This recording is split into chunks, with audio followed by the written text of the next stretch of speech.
আসসালামু আলাইকুম। Dhaka Bangla YouTube channel পক্ষ থেকে তোমাদের সবাইকে জানাচ্ছি আন্তরিক শুভেচ্ছা ও অভিনন্দন। আশা করছি তোমরা সবাই ভালো আছো এবং সুস্থ আছো। আমি মোহাম্মদ আকিব ইকবাল। আজকে আমি তোমাদের নবম দশম শ্রেণীর গণিত বিষয়ের প্রথম অধ্যায় বাস্তব সংখ্যা এই চ্যাপ্টারটি নিয়ে আজকে আলোচনা করব। শুরুতে আমি তোমাদের স্বাগতম জানাচ্ছি আমাদের এই চ্যানেলটিতে। তোমরা যারা নতুন, যারা আজকে প্রথম আমাদের চ্যানেলটি দেখছো, আমাদের এই চ্যানেলের ভিডিওটি দেখছো, তাদের সবাইকে স্বাগত আমাদের চ্যানেলটিতে। এবং তোমরা অবশ্যই আমাদের চ্যানেলটি সাবস্ক্রাইব করে দিবে এবং পাশে থাকা বেল আইকনটা অবশ্যই প্রেস করে দিবে।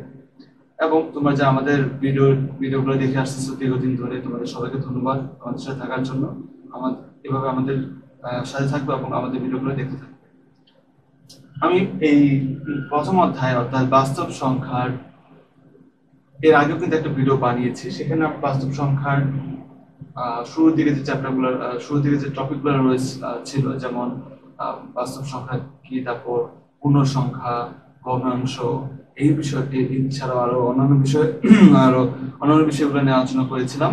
তো তোমরা, আশা করছি যে তোমরা আগের ভিডিওটি দেখেছো, এবং তোমরা যারা দেখোনি এখন আমাদের আগের ভিডিওটি, তোমরা কিন্তু অবশ্যই এই চ্যাপ্টারের আগের ভিডিওগুলো একটু দেখে আসবে। কারণ আগের ভিডিওগুলো দেখলে তোমরা এখন আমি আজকে যে টপিকগুলো পড়াবো সেই টপিকগুলো তোমরা বুঝতে তোমাদের সুবিধা হবে। তাই তোমরা অবশ্যই আগের যে ভিডিওটি ছিল সেই ভিডিওগুলো একটু আগের ভিডিওটি দেখে আসবে, তাহলে তোমরা আজকের টপিকগুলো বুঝতে তোমাদের খুবই সুবিধা হবে। তা তোমরা অবশ্যই আমাদের ভিডিও দেখার আগে তোমরা অবশ্যই কিন্তু বই এবং খাতার সাথে কলম নিয়ে কিন্তু বসবে, কারণ অনেক সময় আমি অনেক ইম্পর্টেন্ট কথাগুলো বলবো যেগুলো তোমাদের নোট করার প্রয়োজন হতে পারে। তো তোমরা অবশ্যই তোমাদের সাথে কলম, বই, পেন্সিল, খাতা এগুলো সব রেখে দিবা, যাতে তোমাদের নোট ডাউন করতে সুবিধা হয়। চলো আমরা একটু বই দিকে আগাই। আচ্ছা, তো তোমরা কি দেখতে পাচ্ছ? অঙ্ক দেওয়া আছে। অঙ্কে কি বলা হচ্ছে? √3 এবং 4 এর মধ্যে দুইটি অমূল্য সংখ্যা নির্ণয় করো। √3 এবং 4 এর মধ্যে দুইটি অমূল্য সংখ্যা নির্ণয় করো। আচ্ছা, এখানে কি দেওয়া আছে? √3 সমান সমান কত? 1.73205008 চলতে থাকে, ঠিক আছে? অর্থাৎ √3 এর ভ্যালু হচ্ছে 1.7320 এরকম, মানে চলমান, ঠিক আছে? 508 এরপর ডট ডট মানে চলমান আরো সংখ্যা আছে। এটা √3 এর ভ্যালু। আচ্ছা, মনে করি a হচ্ছে, আচ্ছা এখানে সংখ্যা ছিল কয়টা? দুইটা না? √3 এবং 4। আচ্ছা, তো মনে করি a √3 প্লাস 4। এখন যেহেতু সংখ্যা দুইটা, তো ডিভাইড করলাম 2 দিয়ে। ওকে, √3 প্লাস 4 ডিভাইড করলাম 2 দিয়ে। তাহলে অ্যান্সার কত আসে? Is equals two 2.866। ওকে, 2.866। এবং b is equals two √3 plus 4 plus আরেকটা 4 যোগ করলাম, ডিভাইড করলাম তিনটা সংখ্যা, ডিভাইড করলাম 3 দিয়ে। ওকে, ক্যালকুলেশন করলে আসে হচ্ছে 3.244 বা 3.244, ঠিক আছে? তাহলে এখন a এর ভ্যালু আসলো হচ্ছে 2.866 এবং b এর জন্য আসলো 3.244। তাহলে এখন a ও b উভয়ই বাস্তব সংখ্যা। a এবং b উভয় হচ্ছে বাস্তব সংখ্যা এবং উভয়ই √3 অপেক্ষা বড় এবং 4 অপেক্ষা ছোট। a এবং b উভয় হচ্ছে বাস্তব সংখ্যা এবং √3 অপেক্ষা বড়। √3 অপেক্ষা বড়, কারণ √3 a এবং b হচ্ছে বাস্তব সংখ্যা এবং উভয় হচ্ছে √3 অপেক্ষা বড়। অর্থাৎ দেখো √3 এর ভ্যালু কত ছিল? √3 is equals to 1.7320 ধরলাম 1.73, বাট এর ভ্যালু কত আসলো? 2.866 না? 1.73 থেকে তো 2.866 বড়, রাইট? আবার b is equals to 3.244, আবার √3 অর্থাৎ 1.73 থেকে কিন্তু আবার 3.244 টা বড়, তাই না? এই জন্য বলছি যে উভয়ই অর্থাৎ a এবং b দুইটাই √3 অপেক্ষা বড় এবং 4 অপেক্ষা ছোট। দেখো 2.866 এটা কিন্তু 4 থেকে ছোট, আবার 3.244 এটাও কিন্তু 4 এর থেকে ছোট। এই জন্য বলছে যে a ও b উভয় বাস্তব সংখ্যা এবং উভয়ই √3 অপেক্ষা বড় এবং 4 অপেক্ষা ছোট। এটা বুঝতে পেরেছো তোমরা সবাই? আচ্ছা, কারণ এ হলো অসমান সংখ্যা √3 এবং 4 এর গড়। কারণ এ হলো অসমান সংখ্যা √3 এবং 4 এর গড়, এবং বি হলো √3, 4 এবং 4 এর গড়। আর এর ভ্যালুটা হচ্ছে √3 এবং 4 এর গড়, দুই দিয়ে ডিভাইড করে দিলাম আসলো। এবং বি হলো √3, 4 এবং 4, দুইটা 4, এই তিনটার গড়। তিনটা 3 দিয়ে ডিভাইড করে দিলে 3.244 এটার গড়। অর্থাৎ √3 less than 2.866 less than 4, এবং √3 less than 3.244 less than 4। ওকে, আবার এ ও বি কে ভগ্নাংশ আকারে প্রকাশ করা যায় না। এ এবং বি এখানে যে ভ্যালুটা 2.866 এবং 3.244, এগুলোকে ভগ্নাংশ প্রকাশ করা যায়? ভগ্নাংশ পি বাই কিউ আকারে প্রকাশ করা যায়? যায় না। এই জন্য বলছে যে এ ও বি কে ভগ্নাংশ আকারে প্রকাশ করা যায় না। এ ও বি দুটি ভিন্ন অমূলদ সংখ্যা। ক্লিয়ার সবার? আচ্ছা, সবাই একটু দেখো, এটা দেখো তোমাদের কোথাও বুঝতে অসুবিধা হয়।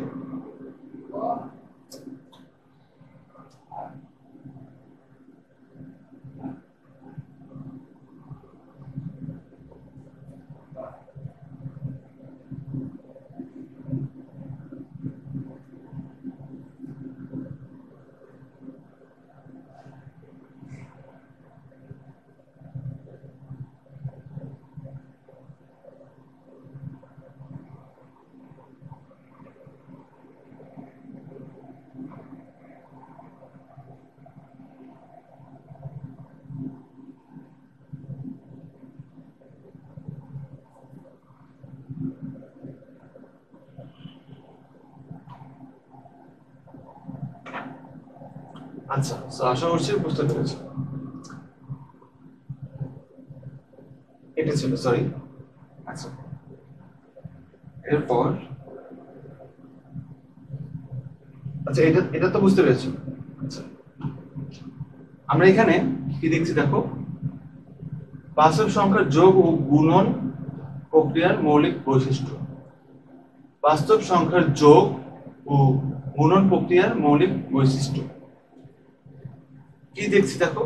প্রথমটা, এ ও বি বাস্তব সংখ্যা হলে কি হবে? প্রথমটা এ প্লাস বি বাস্তব সংখ্যা হবে, এবং এ বি বাস্তব সংখ্যা হবে। অর্থাৎ এ এবং বি দুটো বাস্তব সংখ্যা থাকলে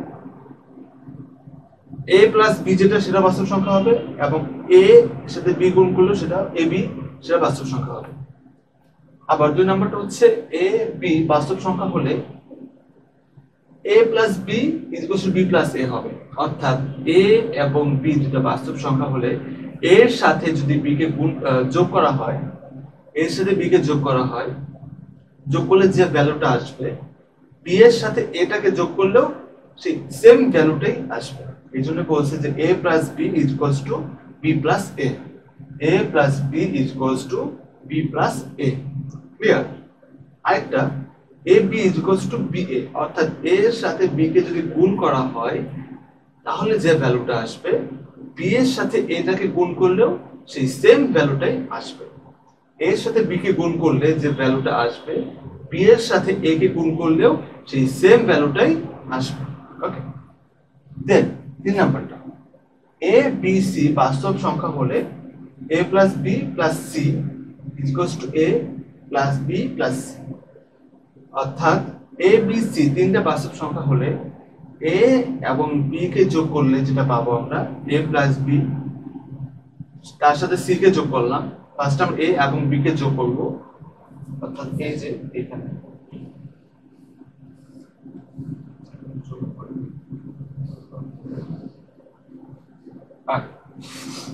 এই যে এখানে তিন নাম্বার, এই যে এ প্লাস বি, ফার্স্ট আমরা এ এবং বি বিটাকে যদি যোগ করি, যোগ করার পর আমরা যে ভ্যালুটা পাবো সেটার সাথে যদি সিটাকে যোগ করে দেই, টোটাল যে ভ্যালুটা পাবো সেটা, এবং এইখানে A B plus C K যদি যোগ করি, যোগ করার পর আবার এর সাথে যোগ করে দেই, তখন আমরা যে ভ্যালুটা পাবো সেই দুইটা ভ্যালু সমান হবে।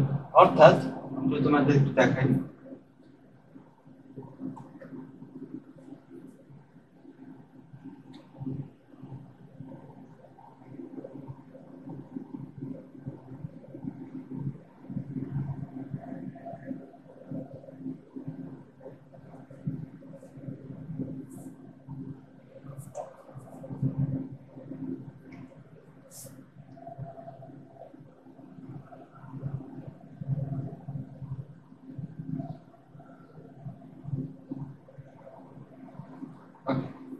সো এই যে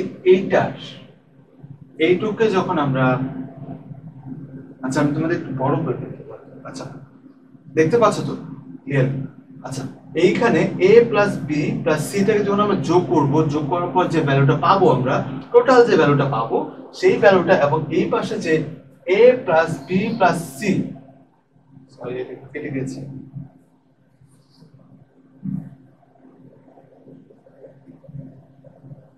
a plus B plus C এই টোটালটা যোগ করলেও আমরা যে ভ্যালুটা পাবো এই দুটো ভ্যালু হবে সমান।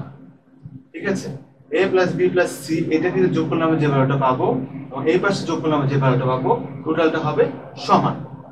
আবার সেম ভাবে যদি দেখি এখানে a এবং b কে যদি গুণ করা হয়, a এবং b কে গুণ করার পর যদি আমরা c দিয়ে আবার গুণ করে দেই, তাহলে যে ভ্যালুটা পাবো সেইটা, এবং এই পাশে a b এবং c টাকে যদি গুণ করি, আগে a b এবং c টাকে গুণ করার পর এর সাথে যদি আবার ওটাকে গুণ করে দিই, টোটাল যে ভ্যালুটা আসবে সেই ভ্যালুটা হবে সমান। এটা হচ্ছে আমাদের 3 নাম্বারটা। ক্লিয়ার সবার? আচ্ছা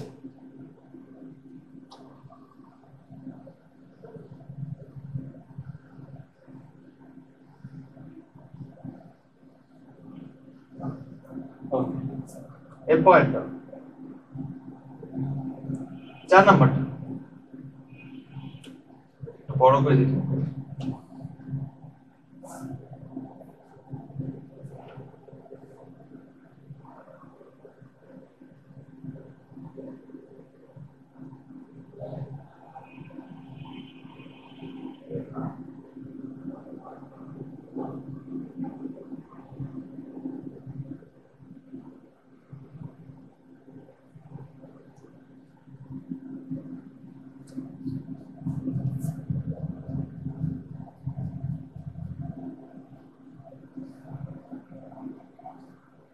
আচ্ছা আমরা এখানে ছিলাম।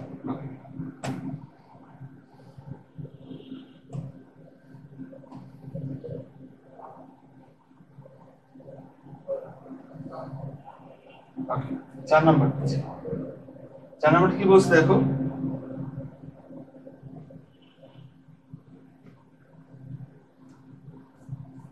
আচ্ছা 4 নাম্বারটা কি বলছে দেখো, a বাস্তব সংখ্যা হলে কেবল দুইটি বাস্তব সংখ্যা 0 ও a, আচ্ছা সরি, a বাস্তব সংখ্যা হলে কেবল দুটি বাস্তব সংখ্যা 0 ও 1 আছে, যেখানে 0 নট ইকুয়ালস টু 1, 0 এবং 1 এর ভ্যালু সমান হতে পারবে না।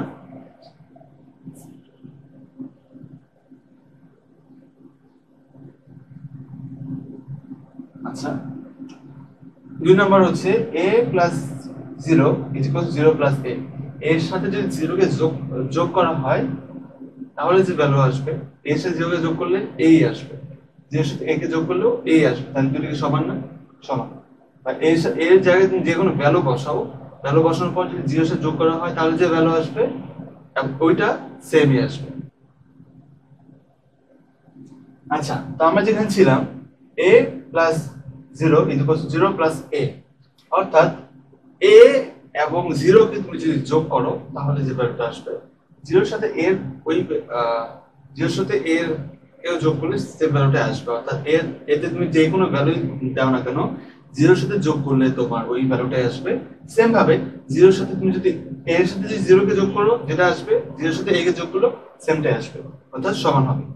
এবং এর সাথে তুমি যদি 1 কে মাল্টিপ্লাই করো অর্থাৎ গুণ করো তাহলে যে ভ্যালুটা আসবে 1 এর সাথে a কে মাল্টিপ্লাই করলে সেম ভ্যালুটাই আসবে।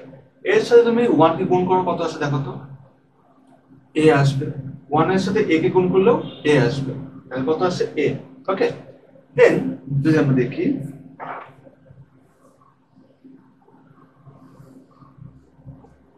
a 5 নাম্বারটা, a বাস্তব সংখ্যা হলে এক নাম্বার হবে a প্লাস মাইনাস a, তাহলে প্লাস মাইনাস কত হবে মাইনাস a মাইনাস a মানে 0, রাইট? a প্লাস ব্র্যাকেট আছে মাইনাস a, তাহলে এই যে প্লাস এবং a মাইনাস, প্লাস মাইনাস কি হবে মাইনাস, এবং এর সাথে যদি আরেকটা a কে মাইনাস করা হয় অর্থাৎ বিয়োগ করা হয় তাহলে কত আসবে 0।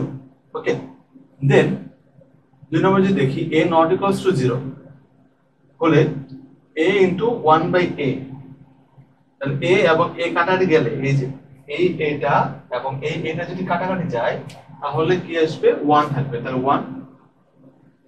ওকে, দেন 6 নাম্বারটি দেখি আমরা। 6 নাম্বারটি কি বলছে, a b c বাস্তব সংখ্যা হলে a গুণন b plus c is equals two ab plus ac। a b c বাস্তব সংখ্যা হলে a গুণন b প্লাস c, অর্থাৎ a এর সাথে b প্লাস c কে যদি গুণ করা হয় তাহলে কি হবে ab plus ac। Okay, ab is ab plus ac। তারপর যদি দেখি 7 নাম্বারটা, ab বাস্তব সংখ্যা হলে a লেস দেন b হোক অথবা a is equals two b অথবা a গ্রেটার দেন b। আবার পড়ি, ab বাস্তব সংখ্যা যদি হয় তাহলে a লেস দেন b অথবা a is equals two b অথবা a গ্রেটার দেন b হবে। ঠিক আছে, তারপর দেখি 8 নাম্বারটা, a b c বাস্তব সংখ্যা এবং a লেস দেন b হলে a plus c less than b plus c হবে, অর্থাৎ a b c বাস্তব সংখ্যা হবে এবং a লেস দেন b হলে এর সাথে তুমি যদি এখন c যোগ করো এবং b এর সাথে যদি c যোগ করো তাহলে কি হবে a লেস দেন b হলে a প্লাস c, অর্থাৎ এই যে a plus c less than b plus c। Okay, clear. তারপর 9 নাম্বারটা কি বলছে, a b c বাস্তব সংখ্যা এবং a লেস দেন b হলে ac লেস দেন bc যখন c লেস দেন 0। আচ্ছা, এটাকে আমি জুম আউট করে দিই সুবিধা হবে।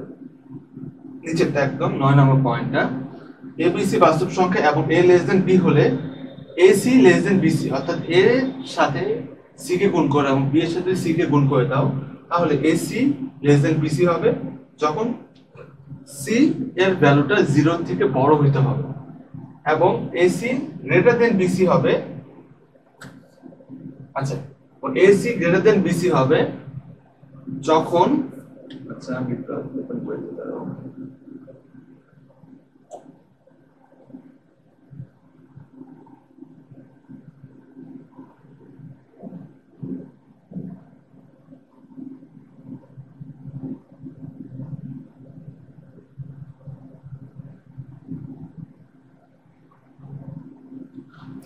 আচ্ছা, সো এবং AC greater than BC, AC greater than BC হবে যদি C এর ভ্যালুটা 0 থেকে ছোট হয়, AC লেস দেন BC হবে যদি C এর ভ্যালুটা 0 থেকে বড় হয় এবং AC গ্রেটার দেন BC হবে যদি C এর ভ্যালুটা 0 থেকে কম।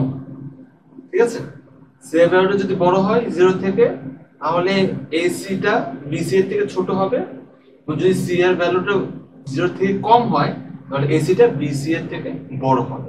এটুকু। ওকে, তুমি একটু দেখো এটা যে তোমাদের কোথাও অসুবিধা হয় কিনা।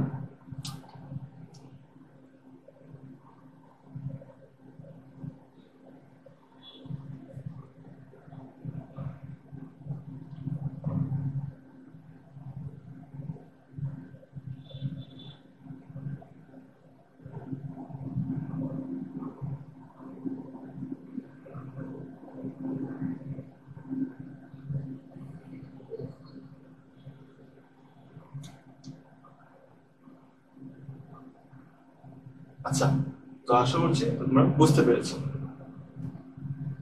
আচ্ছা, আমরা আরেকটা অঙ্ক দেখতে পাচ্ছি, কি বলছে দেখো, √2 একটি অমূল্য সংখ্যা। এটা কিন্তু অনেক ইম্পর্টেন্ট একটা ম্যাথ, এটা কিন্তু তোমাদের বিভিন্ন এক্সামে দেখবা এটা আসে এবং এটা আসলে খুব ইন্টারেস্টিং এবং খুব মজার প্লাস খুব ইম্পর্টেন্ট একটা ম্যাথ। সো তোমরা খুবই মনোযোগ সহকারে এই ম্যাথটা একটু বোঝার চেষ্টা করবে। আচ্ছা, কি বলছে দেখো, √2 একটি অমূল্য সংখ্যা, √2 একটি অমূল্য সংখ্যা। তো ধরি প্রতীক আমাদের প্রমাণ করতে হবে যে √2 একটি একটি অমূল্য সংখ্যা। তো আমরা ফার্স্ট ধরে নিই যে √2 হচ্ছে একটি মূলদ সংখ্যা, √2 হচ্ছে মূলদ সংখ্যা। তাহলে এমন দুইটি পরস্পর সহমৌলিক স্বাভাবিক সংখ্যা p এবং q গ্রেটার দেন 1 থাকবে যে √2 ইজ ইকুয়ালস টু p/q। তাহলে এমন দুইটি পরস্পর সহমৌলিক স্বাভাবিক সংখ্যা p q গ্রেটার দেন 1 থাকবে যে √2 is equals to p divide by q বা p/q। ওকে, বা √2 is equals to P by Q. এখন আমরা স্কয়ার করে দিই, বড় করে দিই, তাহলে কি হবে এখানে √2 কে বড় করলে হবে √টা উঠে যাবে, জাস্ট 2 থাকবে, এখানে 2 ইজ ইকুয়ালস টু এখানে বড় করলে P square by Q square, এই পি বাই কিউটাকে তুমি বড় করে দিবা, তাহলে কি হবে P square by Q square. Okay, অর্থাৎ এখন যদি এই কিউটাকে তুমি আর গুণন করো বা তুমি এটা করতে পারো যে উভয় পক্ষকে কিউ দিয়ে গুণ করলাম, তাহলে কি হবে উভয় পক্ষে যদি কিউ দিয়ে গুণ করা হয়, এই পাশে 2 ছিল, 2 এর সাথে কিউ গুণ হয়ে যাবে, তাহলে 2q is equals to P square by Q, উভয় পক্ষকে কিউ দ্বারা গুণ করে। এরপরে স্পষ্টত 2q পূর্ণ সংখ্যা কিন্তু পি স্কয়ার বাই কিউ পূর্ণ সংখ্যা নয়। স্পষ্টত 2q পূর্ণ সংখ্যা কিন্তু পি স্কয়ার বাই কিউ পূর্ণ সংখ্যা নয়, কারণ পি ও কিউ স্বাভাবিক সংখ্যা এবং এরা পরস্পর সহমৌলিক এবং আচ্ছা স্পষ্টত 2q হচ্ছে পূর্ণ সংখ্যা কিন্তু পি স্কয়ার বাই কিউ পূর্ণ সংখ্যা নয়, কারণ পি এবং কিউ হচ্ছে স্বাভাবিক সংখ্যা এবং এরা পরস্পর সহমৌলিক এবং কিউ এর ভ্যালুটা 1 এর থেকে বড়, কিউ গ্রেটার দ্যান 1। ওকে, এরপরে দেখি আমরা 2q এবং পি স্কয়ার বাই কিউ সমান হতে পারে না, অর্থাৎ 2q not equals to P square by Q, 2q এবং পি স্কয়ার বাই কিউটা সমান হতে পারবে না, অর্থাৎ তাহলে কি হবে 2q not equals to P square by Q, এবং √2 কে পি বাই কিউ আকারে প্রকাশ করা যাবে না, অর্থাৎ √2 not equals to P by Q, √2 কে পি বাই কিউ আকারে প্রকাশ করা যাবে না, অর্থাৎ √2 is not equals to P by Q. সুতরাং √2 একটি অমূলক সংখ্যা, তাহলে কি হচ্ছে √2 একটি অমূলক সংখ্যা প্রমাণিত। তো দেখো তোমরা বুঝতে পেরেছো কিনা?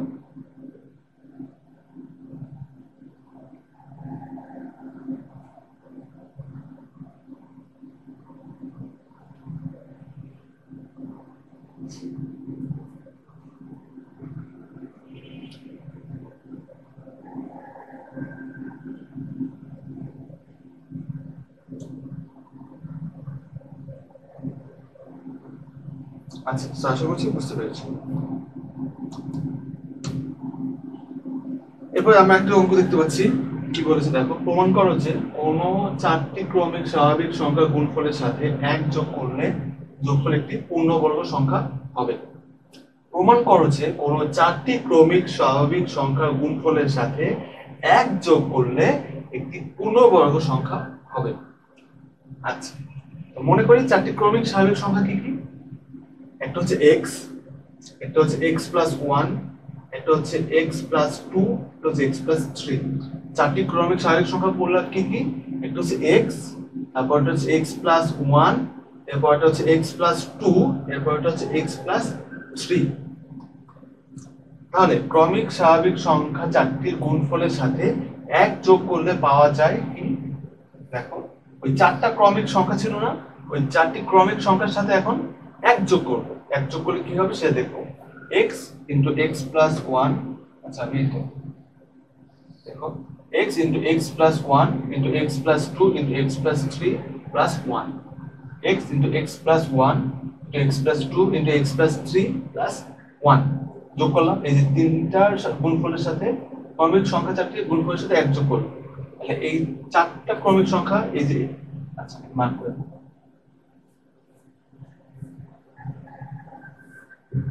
এই যে এই 4টা হচ্ছে ক্রমিক সংখ্যা, ঠিক আছে? এই 4টা ক্রমিক সংখ্যার সাথে 1 যোগ করা হচ্ছে, এই যে 1 যোগ করা হচ্ছে। 1 যোগ করলে কি হয় দেখো, x into x plus 3 into x plus 1 into x plus 2 plus 1 কি হচ্ছে, এই x plus 3 টাকে আমি এই x এর সাথে কাছে আনলাম, ঠিক আছে? এই জাস্ট এই x plus 3 টাকে আনলাম এই x plus 1 এর জায়গায় আনলাম, তাহলে কি হবে x into x plus 3 into x plus 1 into x plus 2 plus 1, বাকি সবই সেম। এরপরে এই জায়গায় আমরা এই যে x into x plus 3 এটাকে আমরা ফার্স্টে গুণ করব।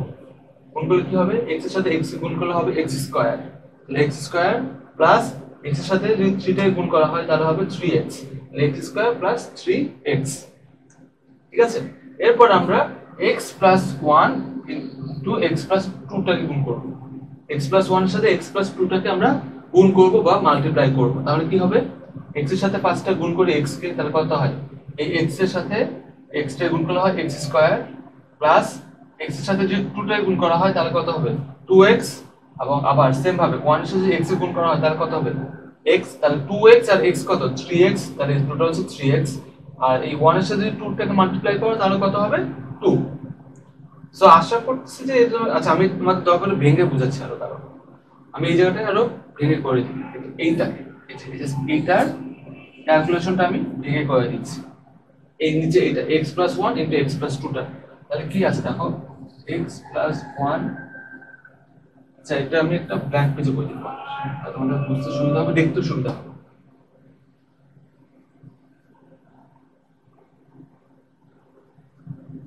আচ্ছা কি ছিল?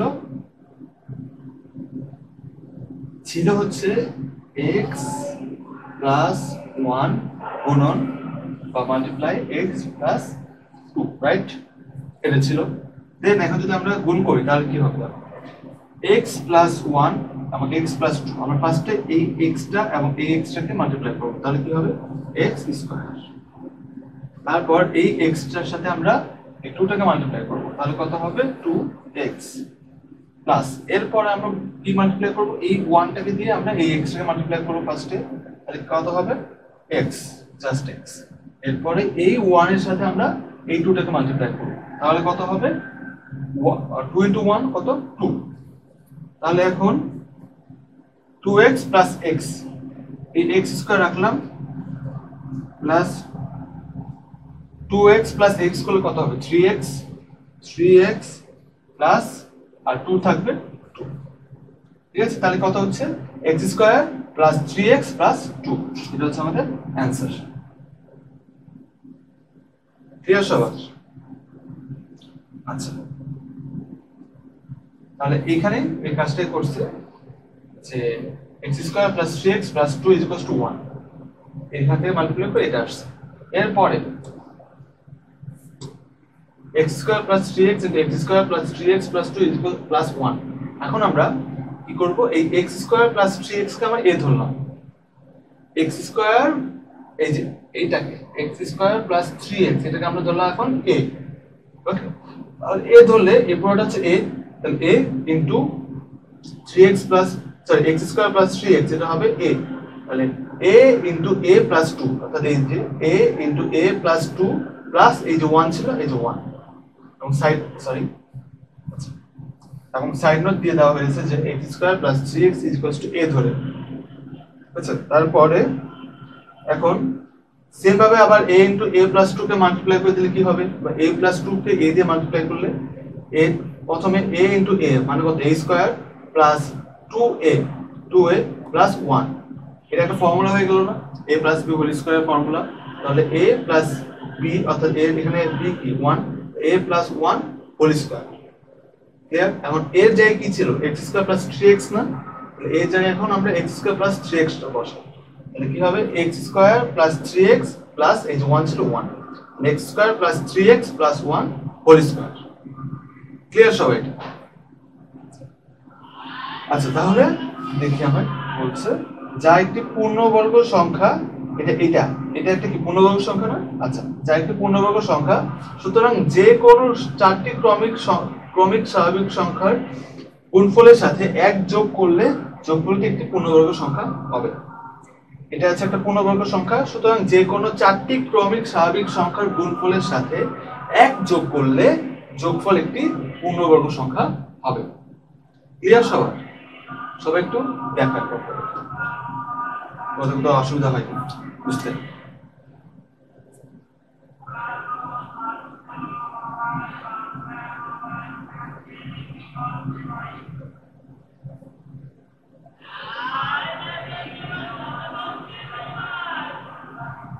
আচ্ছা, তো আশা করছি তোমাদের বুঝতে অসুবিধা হয়নি, বুঝতে পেরেছো। এরপর আমরা দেখি, দেখছি হচ্ছে দশমিক ভগ্নাংশ বা ডেসিমাল ফ্র্যাকশনস। প্রত্যেক বাস্তব সংখ্যাকে দশমিক ভগ্নাংশে প্রকাশ করা যায়। প্রত্যেক বাস্তব সংখ্যাকে দশমিক ভগ্নাংশে প্রকাশ করা যায়। যেমন 2 = 2.0, 2 / 5 = 0.4। এবং 1/3 ইজ ইকুয়ালস টু 1/3, অর্থাৎ 1 কে তুমি 3 দিয়ে ডিভাইড করবা, তাহলে পাবো হচ্ছে 0.333 ইত্যাদি। ঠিক আছে, তাহলে দশমিক ভগ্নাংশ 3 প্রকার। দশমিক ভগ্নাংশ কয় প্রকার? দশমিক ভগ্নাংশ হচ্ছে মূলত 3 প্রকার। কি কি? সসীম, আবৃত, সসীম ভগ্নাংশ, আবৃত এবং অসীম দশমিক ভগ্নাংশ।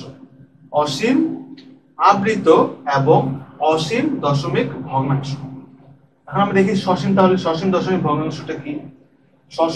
সসীম দশমিক ভগ্নাংশ হচ্ছে কোন সসীম দশমিক ভগ্নাংশে দশমিক বিন্দুর ডান দিকে সসীম সংখ্যক অঙ্ক থাকে। কোন সসীম দশমিক ভগ্নাংশে দশমিক বিন্দুর পর ডান দিকে সসীম সংখ্যক অঙ্ক থাকে। যেমন 0.12, তারপর 1.023, 7.832, 54.67 ইত্যাদি সসীম দশমিক ভগ্নাংশ। অর্থাৎ দশমিকের পর এক নির্দিষ্ট সংখ্যক অঙ্ক থাকবে, মানে এরকম না যে অসংখ্য, কিছু নির্দিষ্ট সংখ্যক অঙ্ক থাকবে।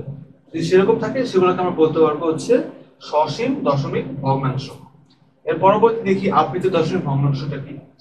কোন আবৃত দশমিক ভগ্নাংশে দশমিক বিন্দুর ডান দিকের অঙ্কগুলোর সব অথবা পরপর থাকা কিছু অংশ বারবার আসতে থাকে।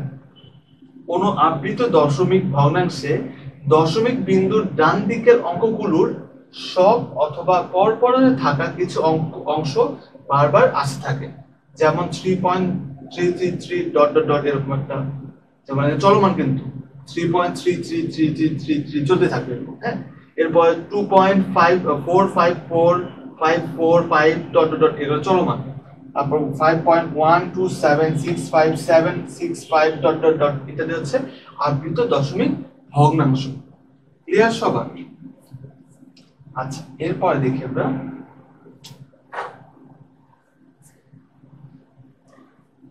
অসীম দশমিক ভগ্নাংশ। এরপর হচ্ছে অসীম দশমিক ভগ্নাংশ।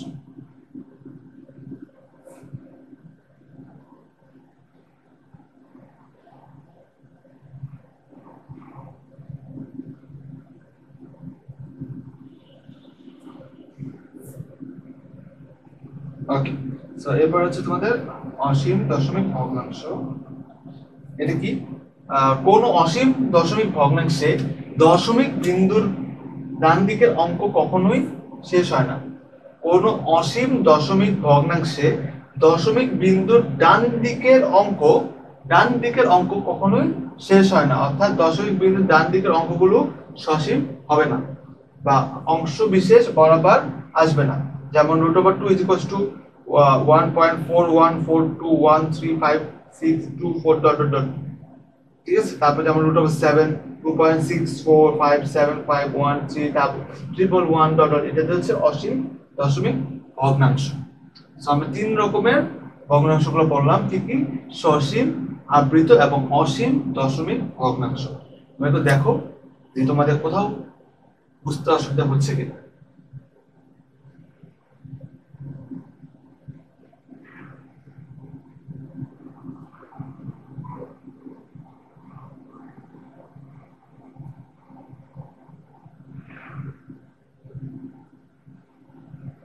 আচ্ছা, সো আশা করছি বুঝতে পেরেছি। আমরা একটা অঙ্ক দেখতে পাচ্ছি, কি বলেছে দেখো, 3/11 ও 95/37 কে দশমিক ভগ্নাংশে প্রকাশ করো। 3/11 ও 95/37 কে দশমিক ভগ্নাংশে প্রকাশ করো। কি বলছে দেখো, নিচে বাম পাশে 3/11 ও ডান পাশে 95/37 কে দশমিক ভগ্নাংশে পরিণত করা হয়েছে। কিভাবে হলো দেখো, আমি চুন করে দিই। 11 30 ছিল, দেন 3 ছিল, উপরে 3 এবং নিচে হচ্ছে 11। এখন 11 দিয়ে তো 30 শুধু 3 কে ভাগ করাটা কিভাবে করা যায় দেখো। ফার্স্ট টার্ম পয়েন্ট দিলাম, পয়েন্ট দিলে কি একটা 0 অ্যাড হবে না? তো কি হলো 30, 11 দিয়ে আমরা 30 কে ডিভাইড করলাম, তো ফার্স্টে 2 দিয়ে দিলাম। 2 দিয়ে গুণ করলে 11 কে 2 দিয়ে গুণ করলে কত হয়? 22 সরি 22 থাকে। তাহলে এখন 2 দিয়ে 11 কে গুণ করলে হয় 22, 0 থেকে 2 টাকে বাদ দিলে কত হয়? 10 থেকে 2 কে বাদ দিলে 8, আর থেকে 1, তাহলে 2 এর সাথে 1 অ্যাড করলে 3, তাহলে এটা 5, তাহলে এখানে থাকবে কত 8, আর একটা 0 দিলাম, তাহলে কত হবে 80। এখন আমরা 7 দিয়ে 11 কে গুণ করলাম, 7 কে পয়েন্ট করে দেখাই। আচ্ছা ফার্স্ট হচ্ছে আমরা 0 নিলাম, 22 আসবে, ঠিক আছে। এরপরে আমরা 2 দিয়ে মাল্টিপ্লাই করলাম 11 কে, কত আসবে 22, এটা আসলো। তাহলে তোমার বিয়োগ করলে কত আসবে 80, ঠিক আছে। এখন 80 আছে, তাহলে এখন এই 7 দিয়ে 11 কে গুণ করি, কত আসবে 77। 80 থেকে 77 বাদ দিলে থাকবে 3, 3 এর সাথে আবার 0 অ্যাড করলাম, তাহলে কত হবে 30। আবার 2 দিয়ে মাল্টিপ্লাই করলাম 11 কে, কত হবে 22, 30 থেকে 22 বাদ দিলে 8, এটার সাথে আবার 0 অ্যাড করলে 80, তাহলে 7 দিয়ে 11 গুণ করলে 77, 80 থেকে 77 বাদ দিলে কত 3, কত আসবে 3। তাহলে এখন এখানে কত পেলাম আমরা, ভাগশেষ আসছিল 3, তাহলে এখানে কত পেলাম আমরা 0.2727। দেখো এখানে যে 0.27 আবার 27 হলো, সেম সেম সেম সংখ্যাটা কি রিপিট হলো না আবার, এইজন্য আমরা এটাকে লিখবো 3/11 0.2727 dot dot dot is equals two 0.2 এর উপর একটা দশমিক, 7 এর উপর একটা দশমিক, 0.27। ঠিক আছে, বুঝতে পেরেছো? সেম অংশে রিপিট হয় সেই ক্ষেত্রে।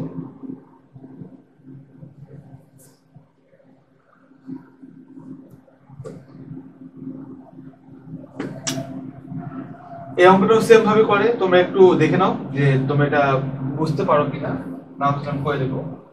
এটা একটা হোমওয়ার্ক দেখবে যে তোমরা যদি এটা বুঝতে পারো বাসায় প্র্যাকটিস করবে, আর যদি না পারো তাহলে অবশ্যই কমেন্ট সেকশন জানাবা। কমেন্ট সেকশন থেকে আমরা তোমাদের সমস্যাগুলো বুঝতে পারবো যে তোমাদের কোথায় সমস্যা হচ্ছে বা কোনটা বুঝতে তোমাদের অসুবিধা হচ্ছে। তো তোমরা অবশ্যই কমেন্ট সেকশন জানাবে যে তোমাদের কোথায় অসুবিধা হচ্ছে। ঠিক আছে, দেখো এই অঙ্কটা তোমাদের বুঝতে অসুবিধা হয় কিনা।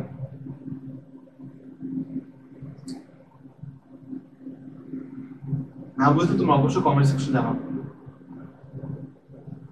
আচ্ছা, তো আশা করছি যে তোমরা এটা বুঝতে পেরেছো। আশা করছি যে তোমরা আজকে আমি যে টপিকগুলো নিয়ে আলোচনা করলাম বা যে বিষয়গুলো নিয়ে আলোচনা করলাম তোমরা সকলে বুঝতে পেরেছো, তোমাদের বুঝতে অসুবিধা হয়নি। তারপরও যদি তোমাদের কারো অসুবিধা হয়, কোথাও কোনো রকম ছোটখাটো যে কোনো সমস্যা হোক না কেন, তোমরা কিন্তু অবশ্যই কমেন্ট সেকশন জানাবে যে তোমাদের কোথাও অসুবিধা হয়েছে।